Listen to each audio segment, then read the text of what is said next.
আচ্ছা, আপনারা bike tour করবেন কিন্তু কোথায় যাবেন এটা খুঁজে পাচ্ছেন না, জায়গা খুঁজে পাচ্ছেন না, তাহলে এই ভিডিওটা আপনার জন্য।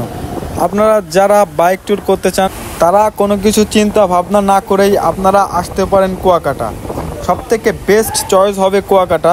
এখানে আসলে আপনারা একটা জিনিস খুব ভালো মতো ফিল করতে পারবেন, সেটা হচ্ছে কুয়াকাটা এমন একটা সমুদ্র সৈকত যেখানে আসলে কিনা আপনারা সূর্য অস্ত এবং সূর্যোদয় দুটি একসাথে দেখতে পারবেন। এছাড়াও আরও দেখতে পারবেন সুন্দরবনের পূর্বাংশ, গঙ্গামতির চর, রাখাইনপল্লী, লেবুর চর ইত্যাদি আরও অনেকগুলো স্পট দেখতে পারবেন, যেমন যার জন্য এই কুয়াকাটা নাম হয়েছে।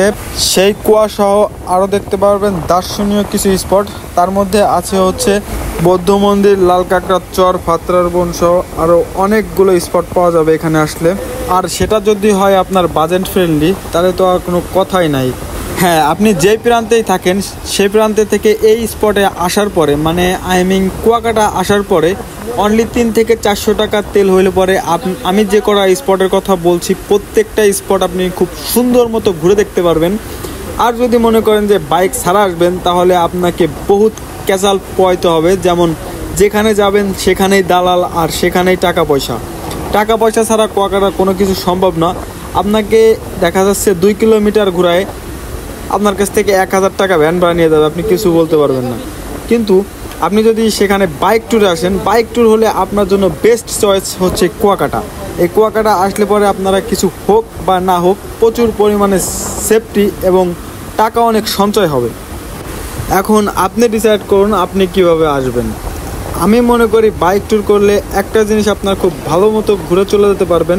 সব মিলেই আপনি যদি বাসা থেকে অনলি 3000 টাকা নিয়ে আসতে পারেন, আপনার যাতায়াত খরচ সম্পূর্ণ 1000 টাকা হলে পরে হয়ে যাবে। আর একদিন এক রাত 2000 টাকা হলে খুব ভালো মতো আপনি কুয়াকাটা থেকে ঘুরে ফিরে সুন্দর মতো চলে যেতে পারবেন। তাই আর দেরি না করে ফ্রেন্ড সার্কেল নিয়ে বের হয়ে যান এই কুয়াকাটার উদ্দেশ্যে। এই কুয়াকাটা আসলে পরে আপনারা প্রচুর ফিল নিতে পারবেন আর প্রচুর চিল করতে পারবেন। সেটা হচ্ছে বন্ধুবান্ধব নিয়ে একসাথে সমুদ্র গোসল করার মজাটাই আলাদা। আর দ্বিতীয়ত মনে করেন যে কিছু নিরাবিলি কিছু স্পট আছে, সেখানে বর্তমানে আগে সেসব কিছু ছিল না, এখন সেসব জিনিস হয়েছে। যেমন আপনার দোলনা সহ ওখানে শুয়ে বসে যে কোনোভাবে টাইম স্পেন্ড করতে পারবেন। আসলে এত সুন্দর পরিবেশ করছে যা বলার বাইরে। আসলে আপনি কক্সবাজার গেলে হয়তো মেইন ড্রাইভের মতো জায়গা ঘুরতে পারবেন, কিন্তু এই ফিল্ডে আপনি এই জায়গা ছাড়া পাবেন না কখনোই।